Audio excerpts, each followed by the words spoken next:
The Weight of Justice. When silence breaks introduction. Hello, I'm Samuel Johnson, a Charleston local who's witnessed this city's highs and lows. Today, I'll lead you through every metal detector beep and each heartbeat on the courthouse's marble steps. You won't just see the surface event. You'll feel the emotions, the hidden thoughts, and the secrets behind a judge's confident smile. Get ready. This story will pull you into a whirlwind of justice like nothing you've ever experienced. The morning that changed everything. It starts like any other day until it doesn't. The Charleston Federal Courthouse stands imposing against the morning sky, Spanish moss hanging from nearby trees like silent witnesses to what's about to unfold.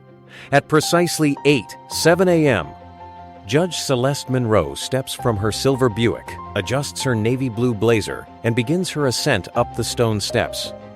The weight of her silver-coiled locks, meticulously twisted along her scalp, is a crown she's earned through decades of breaking barriers. Each strand tells a story of ancestors who survived, of personal battles won, of a heritage she proudly wears.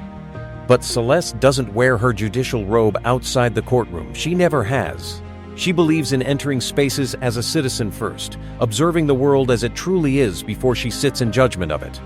What she doesn't realize is how that choice to walk in as simply Celeste, not Judge Monroe, will set in motion events that will crack open a fortress of injustice built on decades of silence and complicity. As she approaches the security checkpoint, the air shifts. Those who know the courthouse well can feel it. The subtle tightening of shoulders among staff, the way conversations halt mid-sentence. Deputy Hank Riker stands at his post, a man whose 14 years of service has created a quiet reign of terror few dare challenge. "Ma'am," he calls out, voice gruff and authoritative, "I'm going to need you to step out of line." Celeste pauses, turning toward him with a calm demeanor that has served her well through years on the bench. "Is there a problem, officer?" Riker's eyes sweep over her, calculating, dismissive. There's something about her confidence that bothers him deeply. In his world, certain people need reminders of their place, and a black woman walking with such self-possession strikes him as someone requiring correction. "No ID displayed," he mutters. "You can't just waltz into a federal building looking like that." The words hang in the air, loaded with implications. Looking like what exactly? The question remains unspoken, but everyone within earshot understands. Celeste reaches into her blazer pocket and produces her federal credentials. The gold badge catches the morning light, but Riker barely glances at it before pocketing it himself. "I'd like that returned," she says, voice steady. He steps closer, invading her personal space with practiced intimidation. "You in a rush to get somewhere, sweetheart?" The word lands like a physical blow.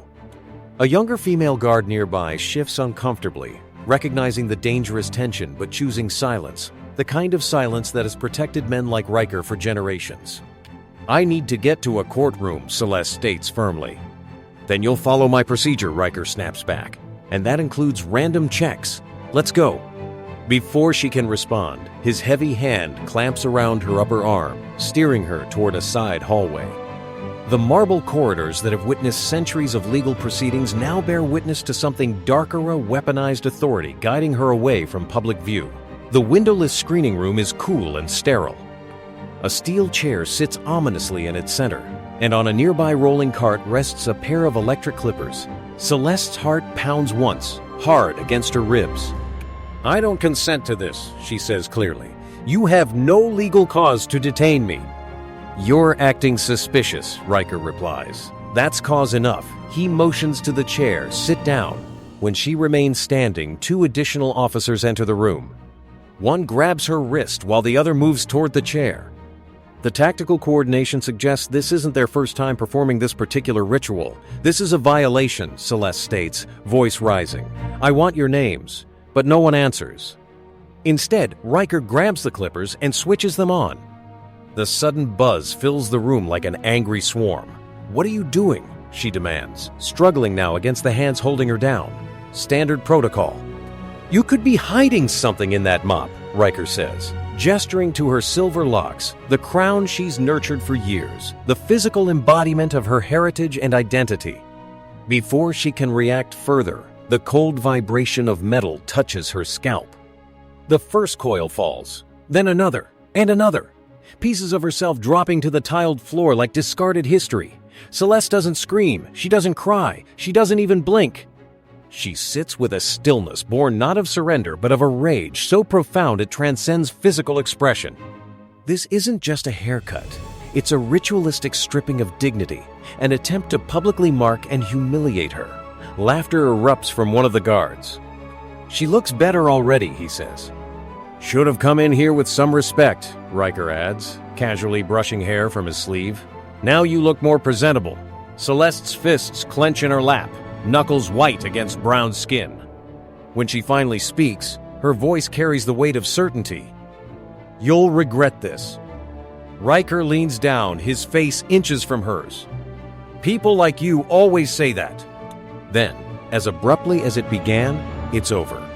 The door swings open and Riker gestures toward the hallway. "You're free to go. Courtroom that way," he adds mockingly. Celeste rises slowly. Her hands tremble slightly, the only external sign of the storm raging within. She takes back her credentials without asking and walks out, steps measured and deliberate. What Riker doesn't know is that none of them knows that she isn't heading to court as a witness or defendant. She's going there to preside. The woman they've just assaulted and humiliated isn't just another black citizen they can abuse with impunity. She is federal judge Celeste Monroe. And in exactly 17 minutes, she will take her rightful place on the bench. The walk to reckoning. The buzz of the clippers echoes in Celeste's ears as she walks the long corridor toward Courtroom 4. Each step resonates against marble that has cushioned the footfalls of justice and injustice for generations. Her scalp burns where her silver coils once grew, proud declarations of her 57 years of life and struggle, now reduced to uneven patches and raw skin. But something deeper than humiliation propels her forward, purpose crystallized into resolve. The halls of the Charleston Federal Courthouse had never felt longer, never more symbolic of the journey black women must take to claim spaces never designed for them. As she passes, two clerks look at her, then quickly avert their eyes. They've heard, perhaps they've even seen, yet they remain silent and complicit through their inaction. Celeste catalogs their faces, not out of vengeance, but because accountability requires witnesses. The courthouse buzzes with anticipation this morning. A high-profile police misconduct hearing awaits officers involved in brutality during last year's civil rights protests facing federal charges. The media presence is heavy. Justice Department representatives have flown in. The gallery will be packed. Protocol dictates Judge Monroe should enter through private chambers, don her robe in dignified privacy, approach the bench with ceremonial deference. The court staff has prepared accordingly, unaware that today will shatter every expectation.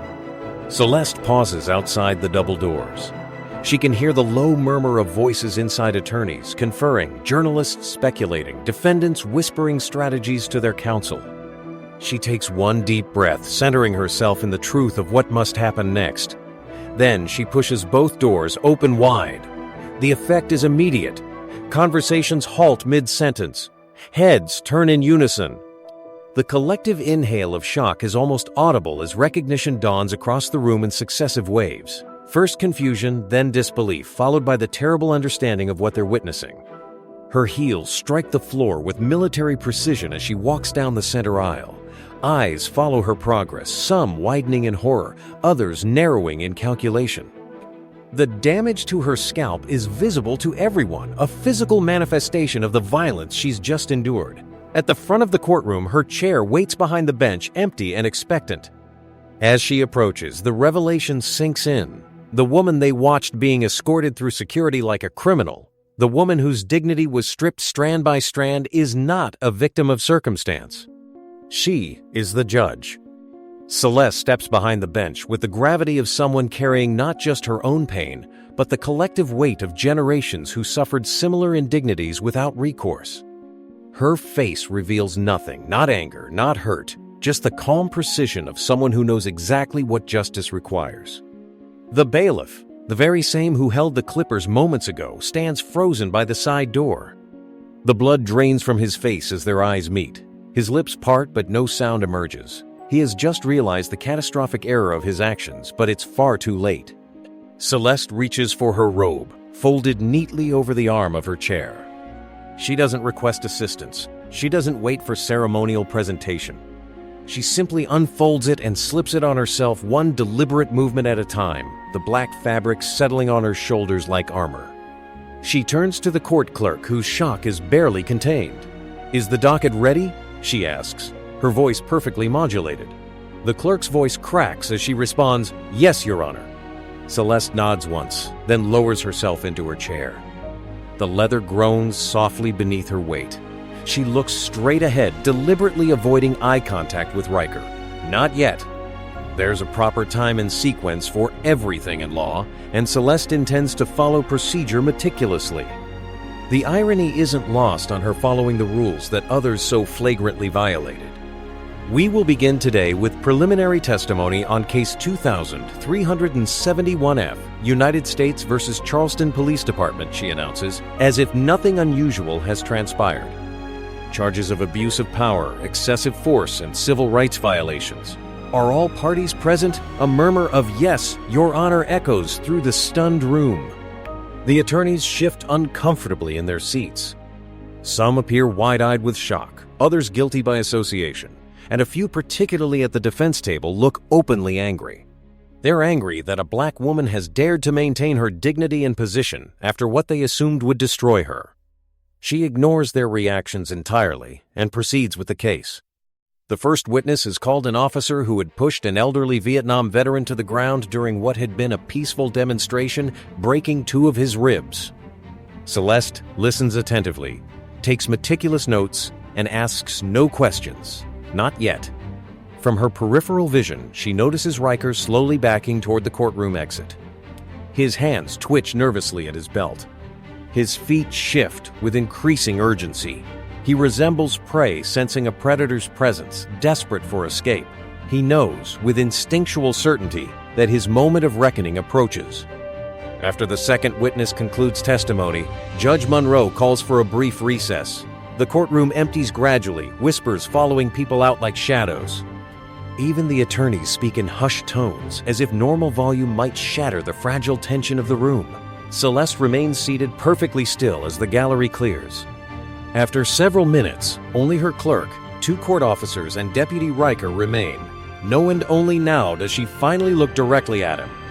"Deputy Riker," she says, her voice sharp as a newly forged blade. He freezes mid-step. "Yais, Your Honor?" His stammering betrays his fear. She motions to the center of the courtroom. "Step forward." He obeys instantly, moving like a man approaching his own execution. The confidence that powered his earlier cruelty has evaporated completely. "State your full name for the record," she commands. He blinks in confusion. "Excuse me? You heard me. Hank Riker." "How long have you served as bailiff at this courthouse, Mr. Riker?" 14 years, Your Honor." She taps her pen against the legal pad, once, twice, then leans forward slightly. "And in those 14 years, how many women have you assaulted in that screening room?" The color drains completely from his face.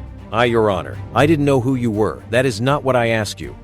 Her voice never rises, but its precision cuts deeper than any shout could. He looks desperately around for support. None comes. "How many complaints have been filed against you, Deputy Riker?"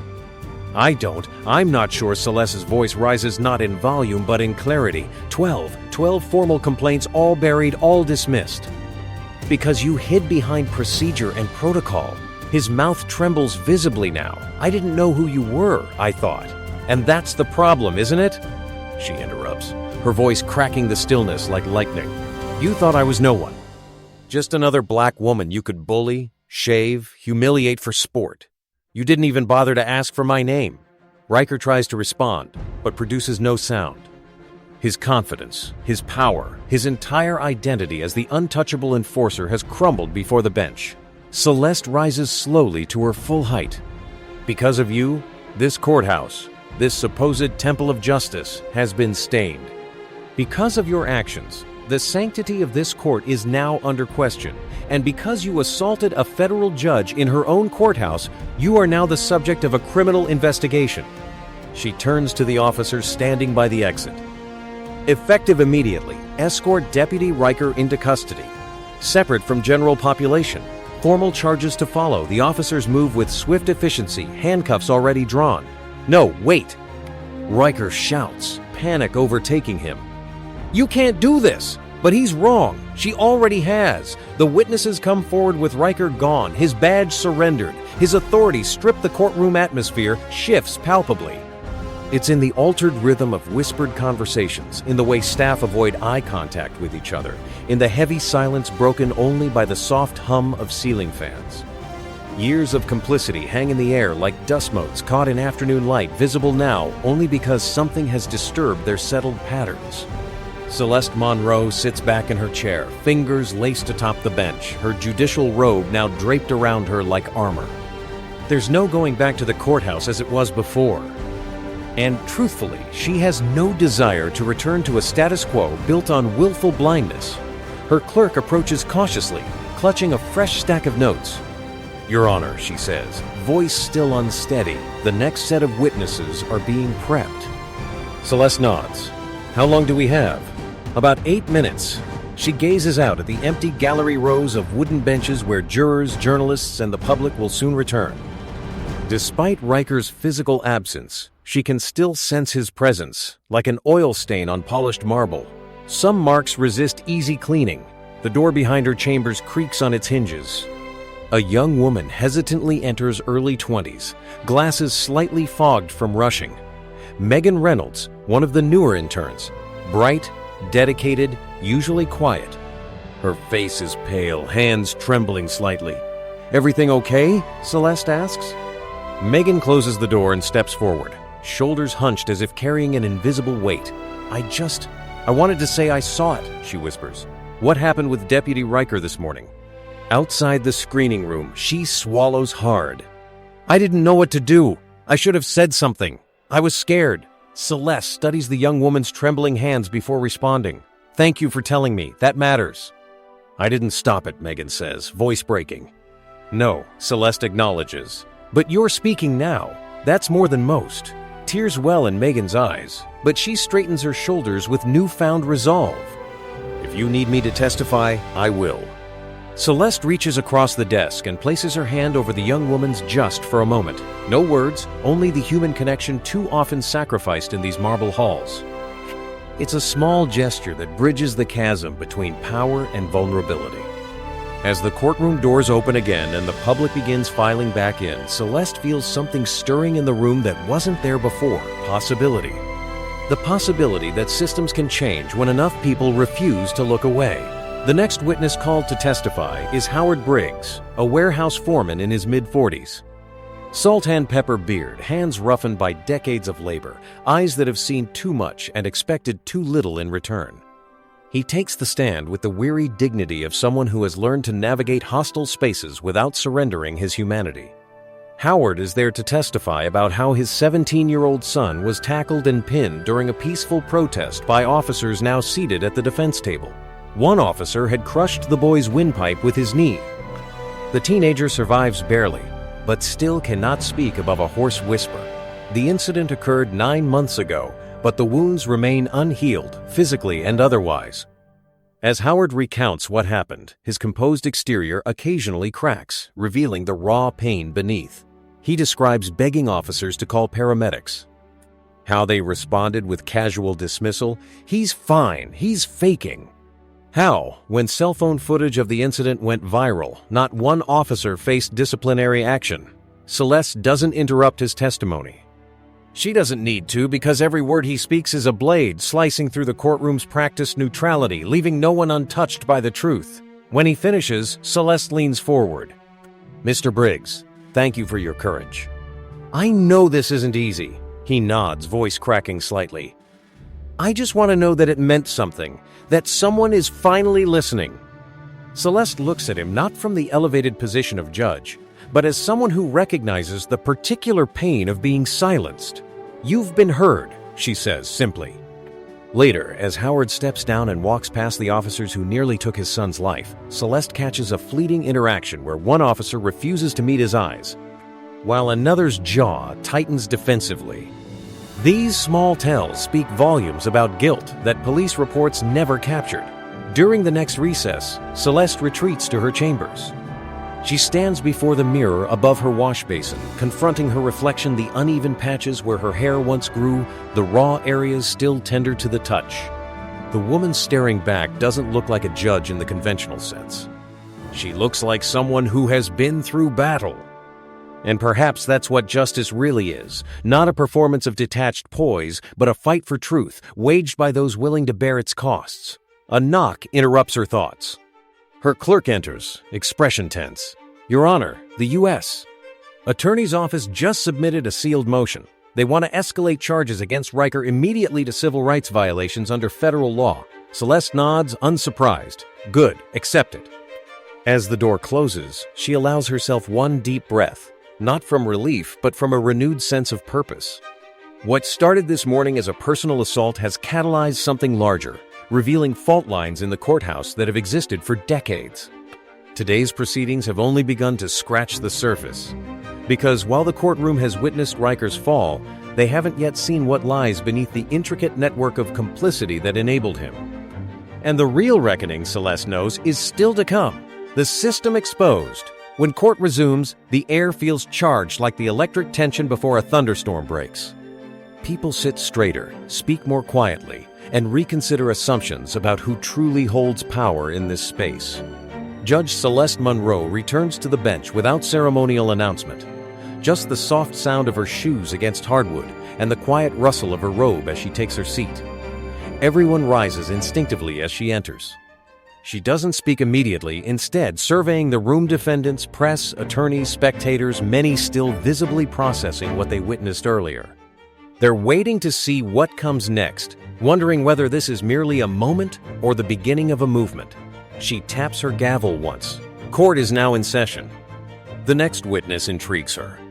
Lieutenant Daniel Cookdall, built like a linebacker, face clean-shaven, with the rigid posture of someone who believes a badge confers infallibility. Celeste studies him carefully.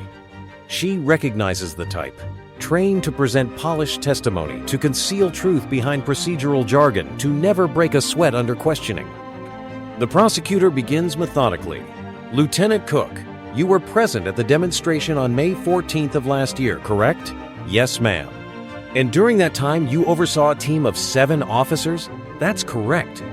Did you personally authorize the use of force against protesters? Cook leans slightly forward, speaking into the microphone with practiced confidence, the same tone he likely uses for press briefings and training seminars.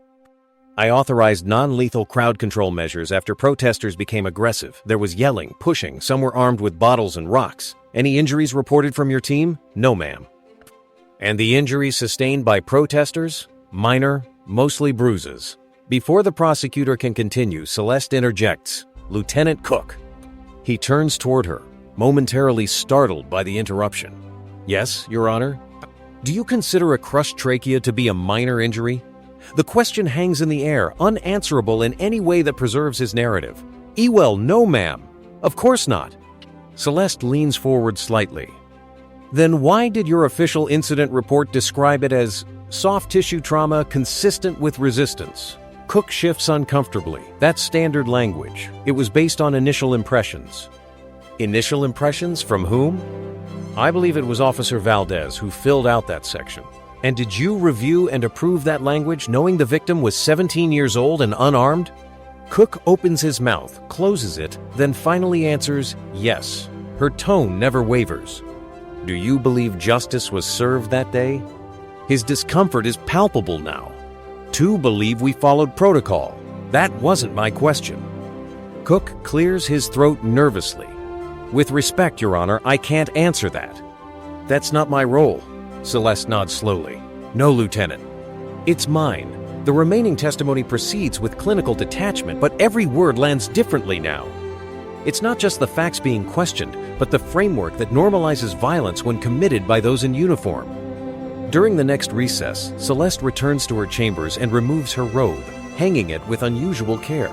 She studies it hanging there so plain, so harmless on its hook. Yet when worn, it transforms her. People stand, listen, defer to her authority. The contrast is stark and telling. Just hours earlier, wearing the same face, heart, and dignity, but without the robe, she was assaulted and humiliated as if she didn't matter. That contradiction burns behind her eyes, echoes in her pulse. It's not just about her experience, it's about the selective application of respect based on visible symbols of authority. A knock interrupts her thoughts. Your Honor, there's someone from the Department of Justice asking to speak with you. They say it's urgent. Send them in. A man in a precisely tailored gray suit enters mid-50s, calm demeanor, carrying a sealed envelope. Judge Monroe, I'm William Hargrove with the Office of Civil Rights. I was dispatched immediately when reports surfaced about this morning's incident. Fast response, Celeste observes, accepting and opening the letter. This courthouse is under federal review, Hargrove explains. What happened in that screening room is more than misconduct. It's a Title 18 violation. And now that we know the victim was a federal judge, he trails off, the implication clear. Celeste doesn't fill the silence. She doesn't need to. We're opening an immediate investigation into Charleston District Courthouse staff prior complaints, suppression of reports, potential obstruction, he continues. Good, she says quietly. Start with the supervisors who buried those 12 complaints against Riker. Then look at the judges who signed off. Hargrove nods as if he anticipated this direction. One more thing, Judge Monroe. You should know the footage of this morning has gone viral. It's everywhere, CNN, MSNBC, social media. Even some folks in the Senate are talking about it. Celeste gives the faintest shake of her head. I didn't do it for them. He smiles slightly. No, that's why it matters. After he leaves, Celeste sits in contemplative silence. Outside in the courtroom, she can hear the next phase beginning shoes against marble, papers shuffling, whispered consultations between attorneys. Today isn't just about exposing one racist bailiff. It's about pulling the mask off an entire system that has operated in shadows for generations. By afternoon, word has spread like wildfire. The courtroom fills beyond capacity. First came news of Riker's arrest, then footage of the assault, then stories about the federal judge who had walked into her courthouse only to be treated like an intruder who then took her rightful seat on the bench. Stripped of hair, but not dignity. Camera crews hover outside. Reporters pack the back rows. Civil rights attorneys have flown in from Atlanta, D.C., Chicago. The air thrums with anticipation. This is no longer just a case. It's history and justice colliding in real time. Just before proceedings resume, the clerk whispers to Celeste, "The defense attorneys are asking for special counsel." Celeste raises an eyebrow. On what grounds? They say the case is tainted. That the judge is personally compromised. A slow breath escapes her lips. Of course, they can't challenge the facts, so they attack the messenger. Classic deflection. Let them ask, she decides. I'll give them their answer on the record. When she re-enters the courtroom, tension vibrates through the air. She takes her place and taps the gavel once. Be seated. A defense attorney rises immediately to the late 40s in a pinstripe suit with the confident voice of someone equally comfortable in courtrooms and television interviews. Your Honor, before we proceed, we'd like to make a formal request. Due to recent developments, you mean the assault on a federal judge and the arrest of Deputy Riker? Celeste interrupts. He hesitates momentarily. Yes, Your Honor. Our concern is that these events may present a conflict of interest question of judicial impartiality. The gallery stirs with indignation. Celeste doesn't blink. You're suggesting that because I was assaulted this morning, I can't carry out the duties of my position? I'm suggesting, he replies carefully, that the perception of bias. She raises her hand, stopping him mid-sentence. Let me address this directly. Rising slowly, she walks to the edge of the bench. I was publicly assaulted and humiliated not for anything I said or did, but for who I am. Because someone saw a black woman walking into a courtroom and decided she couldn't possibly hold power. She pauses, allowing the truth to settle across the room. And what did I do in response? I took my seat. I conducted this hearing according to every procedural standard. I remained calm, measured, and respectful even when others were not. The attorney's jaw tightens visibly. Celeste continues, her voice taking on a sharper edge. You want to discuss bias, counselor? Real bias is a man using clippers to forcibly shave a woman's hair without cause or warrant. Real bias is 12 ignored complaints from people who looked like me, systematically buried by this institution. She leans forward, eyes locked with him. You want to talk about conflicts of interest? Let's discuss how many judges signed off on Deputy Riker's behavior over the years. Let's count how many prosecutors declined to follow up. Let's examine your firm's history of defending officers whose abuse records stretch longer than their resumes. He looks ready to object but remains silent, perhaps recognizing the precarious ground he stands on. This court will proceed, Celeste concludes firmly. I will not recuse myself, and if you believe the facts of this case won't stand under my authority, you're welcome to appeal. I'll even provide the paperwork myself. She taps her gavel again. Next witness. The prosecution calls forward someone unexpected. Denise Talley, middle-aged black woman, impeccably dressed in a sharp suit, cropped hair, rectangular glasses. She was the courthouse records supervisor for 8 years until her seemingly abrupt retirement 6 months ago. After being sworn in, Denise adjusts her blazer and faces the prosecutor. Miss Talley, can you tell us about your former position at this courthouse? I was records supervisor for 8 years. Before that, I worked the front desk. During your time here, were you ever made aware of complaints against Deputy Riker? Her eyes harden perceptibly. Yes, too many to count. Can you estimate? 12 official. At least twice that many unofficial. And what happened to those complaints? Denise glances briefly toward Celeste, then answers with careful deliberation. They were systematically mishandled. Some were marked resolved when they weren't. Others disappeared entirely from the system. The courtroom stirs with this confirmation. Who gave those instructions? The prosecutor asks. A heavy pause fills the room. Then, Judge Terrence Mahoney. The name hits like a thunderclap. Mahoney retired 6 months ago with an unblemished reputation, respected throughout the circuit. Celeste's own mentor and sponsor who had championed her appointment to the federal bench.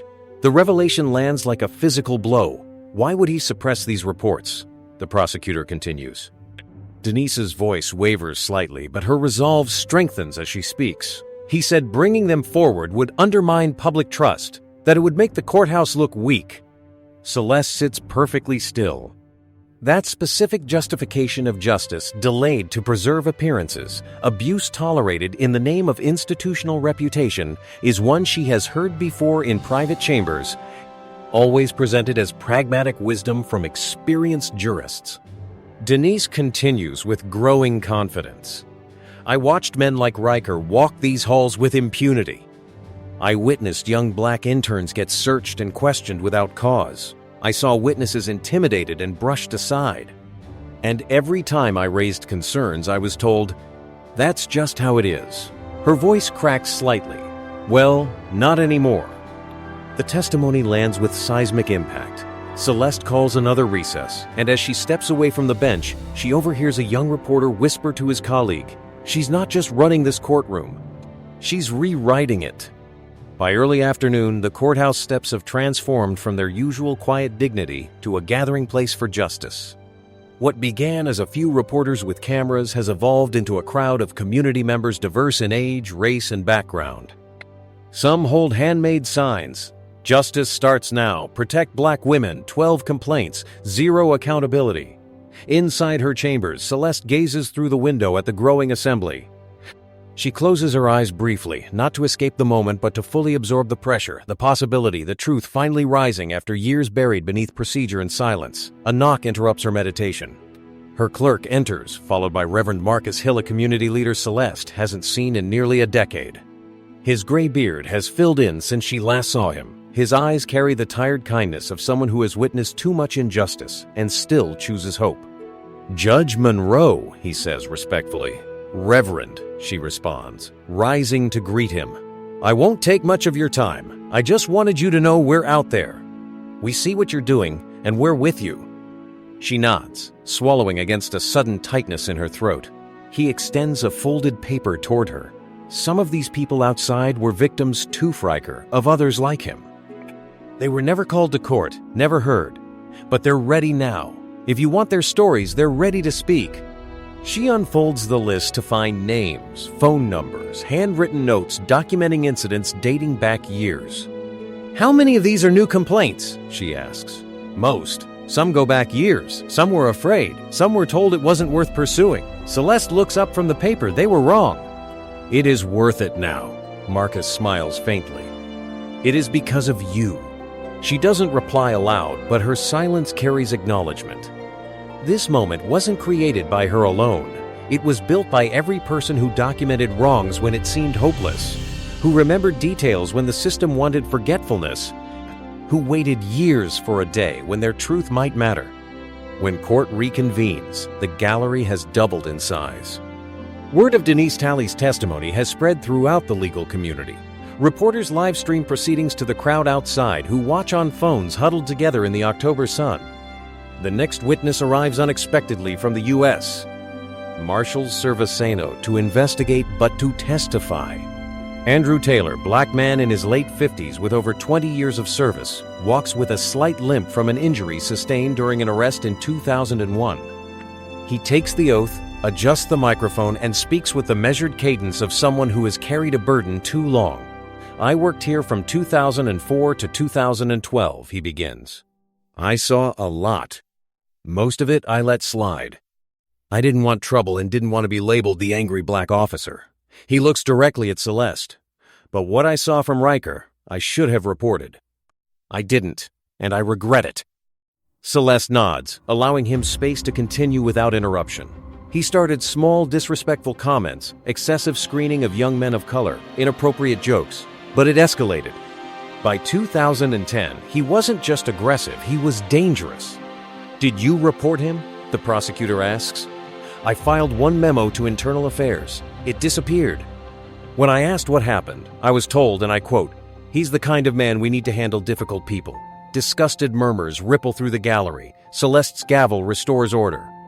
I left this courthouse 2 years later, Taylor continues. Not because of the work itself, but because of what it did to me, the silence, the complicity. But I'm here now to tell the truth. He looks directly at Celeste. Because Judge Monroe, what you did today, sitting in that chair after what they did to you that's bigger than any bench, the courtroom falls completely silent. And Celeste, for the first time that day, finds herself without an immediate response. Not because she's speechless, but because sometimes when history presents itself at your feet, you don't speak over it, you let it echo. The Monroe Mandate. The morning after Taylor's testimony dawns gray and oppressive. Charleston's early fall sky hangs low, pressing down on the city like both warning and promise. Inside Judge Monroe's chambers, the atmosphere matches the weather's solemnity. Celeste sits at her desk, confronting a thick manila folder marked confidential internal records that appeared mysteriously overnight. It had been slipped to her by a court administrator who offered no explanation, merely nodded, placed it on her desk, and departed as if relieved to be rid of it. Opening it slowly, she finds what she suspected but dreaded. Documents, memos, emails spanning 15 years, 12 formal complaints against Riker, each dismissed, each bearing the same authorizing signature at the bottom. Judge Terrence Mahoney, her mentor, her champion, the man who'd told countless colleagues she was exactly what the bench needs. Each denial form bears the same bureaucratic language, allegation unsubstantiated. Lack of corroborating evidence. No further action required. But it's a document tucked at the folder's back that stops her cold. A confidential communication between Mahoney and the head of courthouse security from 5 years prior. It states plainly, Riker may be rough around the edges, but he keeps order, especially with certain groups. Best to leave well enough alone. Her fingers curl around the page until it crumples in her grasp. There it is, the quiet part spoken aloud.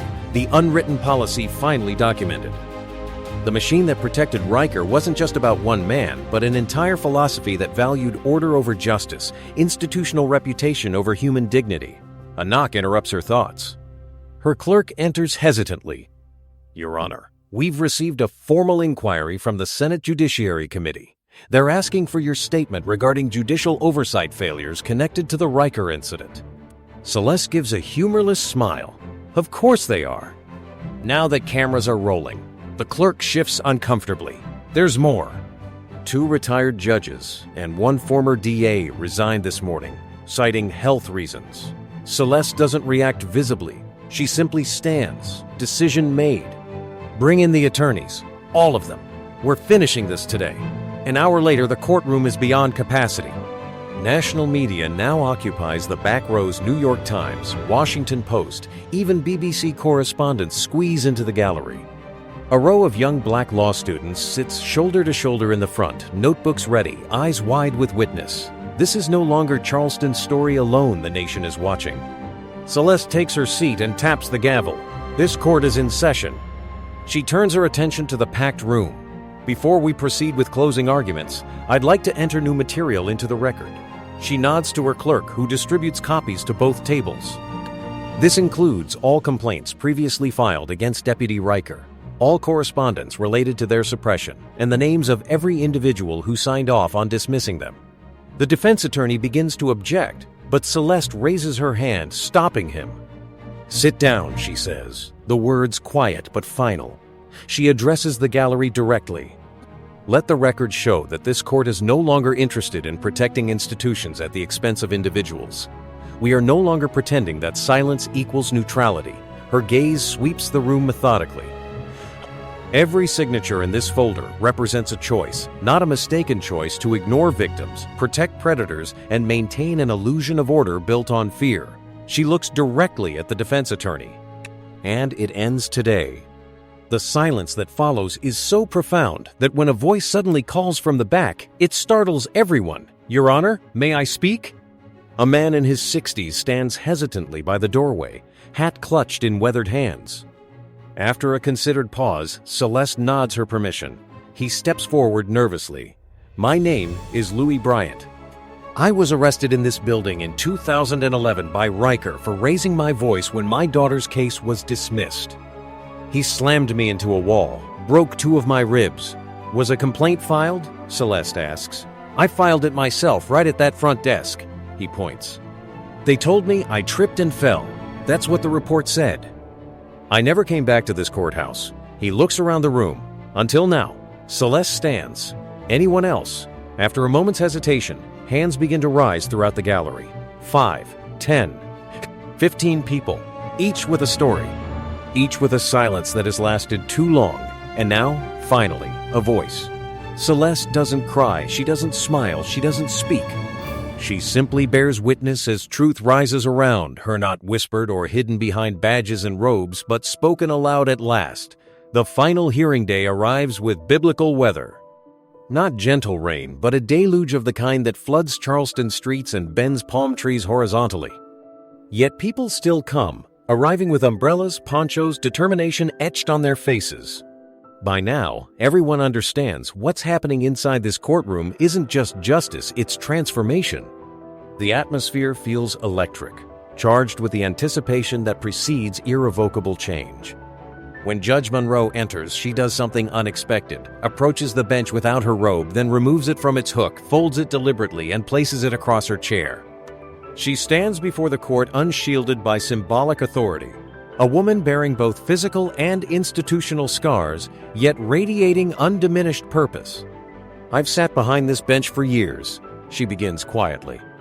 "I've worn the robe, carried the title, delivered rulings, followed procedure, but I've also stayed silent longer than I should have. Today, I'm done being quiet." Her gaze encompasses the entire room defense table, prosecution, and the gallery filled with those once silenced. This court finds Deputy Hank Riker guilty of abuse of power, violation of civil rights, and official misconduct. But it doesn't stop there. She steps forward, physically leaving the bench's traditional boundary. This court also recommends immediate review of every complaint ever filed under his tenure and formal investigation into any official who suppressed them. She turns to the court reporter. "Put that on the record." No applause follows, only the weighted silence that accompanies historic pronouncements. Then Celeste reaches beneath the desk for a folder not yet entered into evidence. She holds it up for all to see. "This," she says, "is a policy proposal effective immediately. I am instituting a mandate for all bailiffs, marshals, and courthouse personnel under this jurisdiction." Her voice never wavers. It's called the Monroe Mandate. A few heads lift at the name's significance. A black woman's legacy now permanently woven into the system that once tried to exclude her. It requires comprehensive anti-bias training, psychological screening, regular performance evaluations, and zero tolerance for discriminatory behavior inside federal courthouses. She holds the document aloft. "And I will take this to the circuit, to the judiciary, to the Senate if necessary, because what happened to me should never happen to anyone. And I'm going to make damn sure it never does again." Movement ripples through the gallery, mall nods, silent tears, hands clasping in stunned solidarity. I want to make something perfectly clear, she continues. This was never about revenge. It's about responsibility, about accountability, about looking this broken system in the eye and saying, not anymore. She turns toward defense counsel and those who enabled Riker for years. Consider yourselves on notice. I am forwarding recommendations for disbarment, formal review, and possible criminal charges to the Department of Justice for every official who played a role in burying the truth. The courtroom remains utterly still. Then Celeste looks beyond the benches toward the tall arched windows where, despite the storm outside, light has begun filtering through a single beam breaking across the marble floor. She acknowledges this symbolic timing with a slight nod. Before we conclude, there's one final matter. She gestures toward the side entrance. The doors open to reveal Hank Riker, handcuffed, no longer in uniform, face ashen and hollowed by consequences finally realized. Officers escort him to the front where his public defender awaits. Celeste faces him not with vindictiveness, but with the clear justice he denied others. Mr. Riker, this court sentences you to the maximum allowable penalties under federal law. 6 years imprisonment for abuse of power, 5 years for civil rights violations, and an additional year for obstruction. She pauses. But that's just the legal part. Riker stares at the floor, unable to meet her gaze. Here's the human part, she continues, voice dropping to a penetrating quiet. You spent your career deciding who deserved dignity and who didn't. You believed your badge made you immune. That silence would shield you, that people like me would never hold the gavel. Her eyes lock onto him even as he avoids hers. Now you occupy the seat you created for others. No badge, no privilege, just the weight of what you've done. She nods to the officers. Take him away. As they lead Riker out, no one applauds or cheers. They simply witness in profound silence. Celeste looks down at the document that will become her legacy. The Monroe Mandate, she whispers, almost to herself. Then she closes the file, lifts her judicial robe, and speaks one final time. Court is adjourned. The aftermath and rebirth. The courthouse empties gradually like a storm dissipating one raindrop at a time. People linger in small groups, voices hushed, exchanging quiet conversations that feel like prayers. Some touch the banisters or courtroom doors as they leave, grounding themselves to a place that until today felt like an impenetrable fortress, cold and unyielding.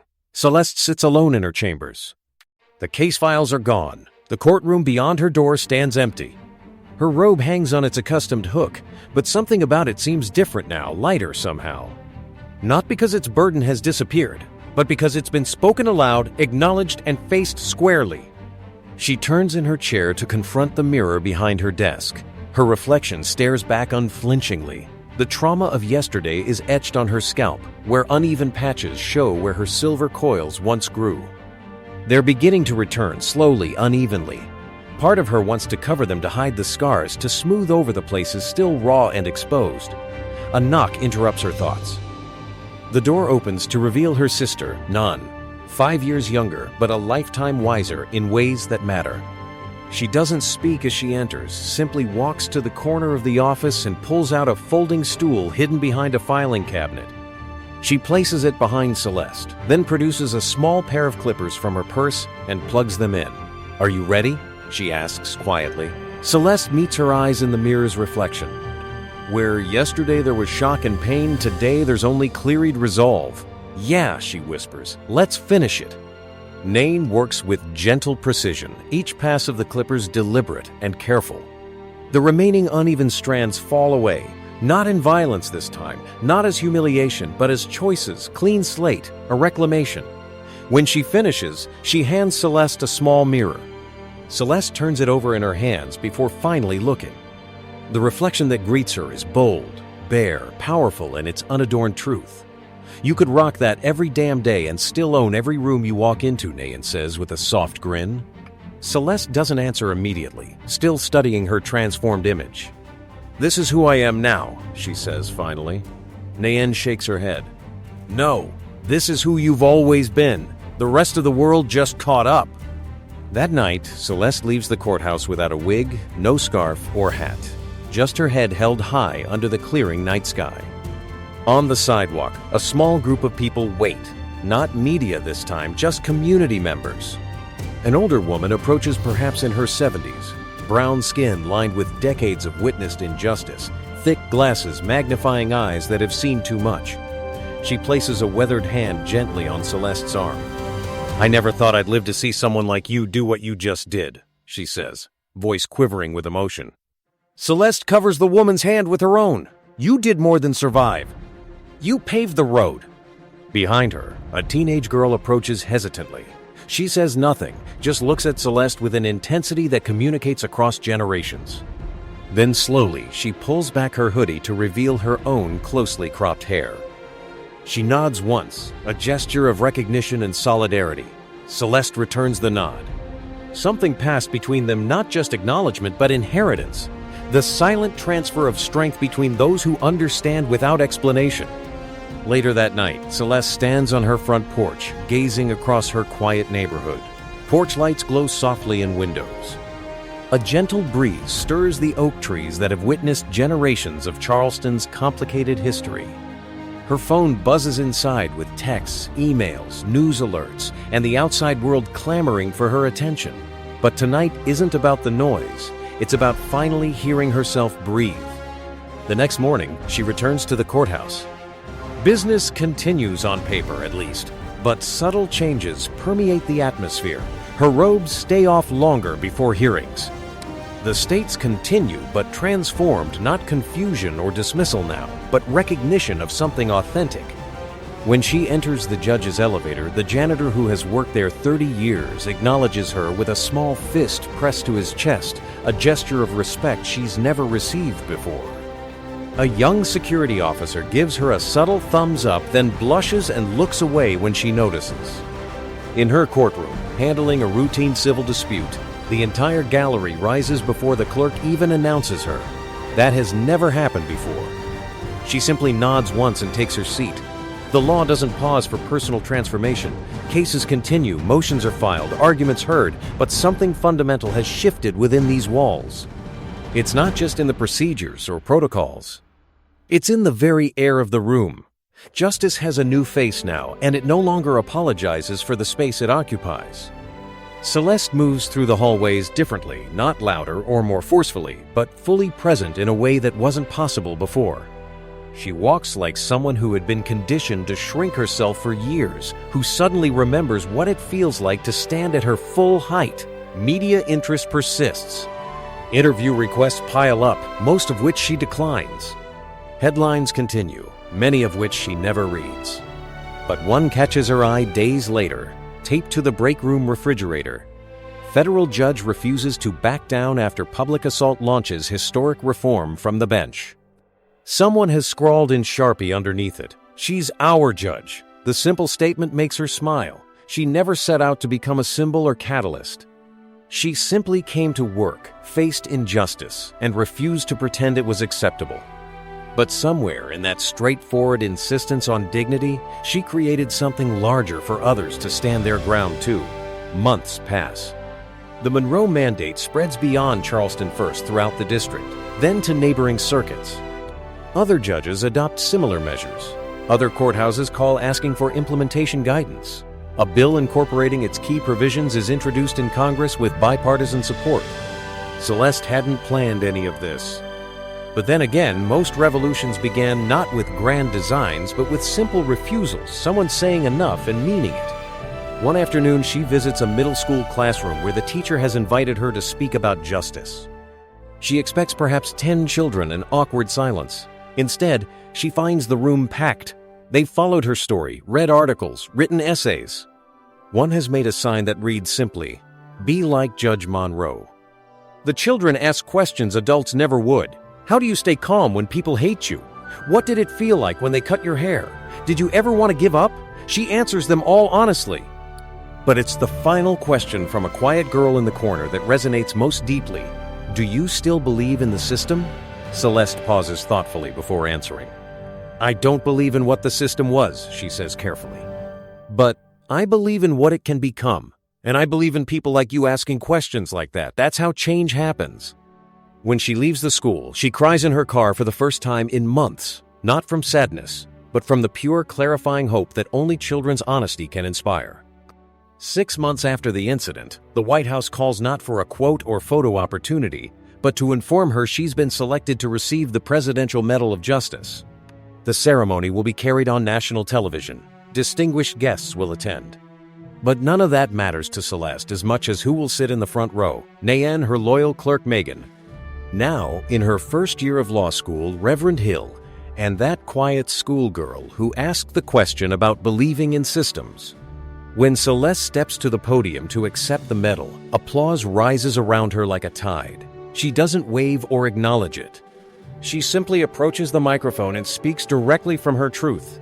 I wasn't supposed to be here. The room grows still. Not because I wasn't qualified, not because I didn't earn it, but because for most of my life, systems like this one weren't designed with people like me in mind. She surveys the assembled dignitaries. And when I finally entered spaces I had worked my entire life to reach, I was repeatedly reminded that I didn't belong. A measured breath, but I stayed. I stood my ground. I made them see me. Her voice grows stronger. I'm not standing here because I'm special. I'm here because I was fortunate enough to survive a moment designed to break me. And because I carry with me the knowledge of too many others who didn't. Camera flashes punctuate the silence. This medal isn't mine alone. It belongs to every woman told to stay quiet. Every man told justice wasn't for him. Every child who looked at law and saw only fear. This is for you. The applause that follows isn't thunderous or performative. It's something rarer and more meaningful. The sound of genuine understanding dawning across a room of the powerful. That same evening, in a state prison across state lines, Hank Riker watches the ceremony on a small mounted television in the common area. He doesn't speak or move, just stares as the woman he tried to destroy stands honored for the very strength he attempted to erase. When the broadcast ends and the screen goes dark, the silence stays with him not as punishment, but as truth. And truth, it turns out, is the one thing he couldn't silence no matter how hard he tried. Conclusion. What happened in that Charleston courthouse wasn't just the story of one woman or one racist officer. It was about the courage to stand when systems of power demand you kneel, about speaking truth when institutions reward silence, about reclaiming dignity when others try to strip it away. Judge Celeste Monroe didn't just uphold the law, she became a living boundary between what justice has been and what it must become. She reminded us that true change requires more than procedural adjustments. It demands the moral courage to acknowledge wrongdoing and the practical wisdom to build something better from its ruins. For those who've lived long enough to witness both progress and resistance, her story resonates deeply because we understand real transformation is never swift or simple. It comes at personal cost, requires unflinching honesty, and depends on ordinary people performing extraordinary acts of courage. Perhaps you've experienced something similar. Maybe you've stood witness as a loved one faced systemic abuse. Maybe you felt the crushing weight of institutions telling you to accept injustice as normal. This story reminds us that power doesn't come from titles or badges. It emerges when we refuse to shrink ourselves to accommodate others' prejudice. The beauty of Judge Monroe's legacy isn't just in the policies she created, but in how she transformed vulnerability into strength, how she used her own wounds to heal a system, how she showed that sometimes the most powerful response to hatred isn't rage but unflinching presence. So if this story moved you, if it made you feel seen or reminded you, change remains possible even in our most entrenched institutions. Share it with someone who needs hope, because justice doesn't end in courtrooms. It begins wherever people choose truth over comfort, accountability over convenience, and the difficult path of transformation over the familiar patterns of the past.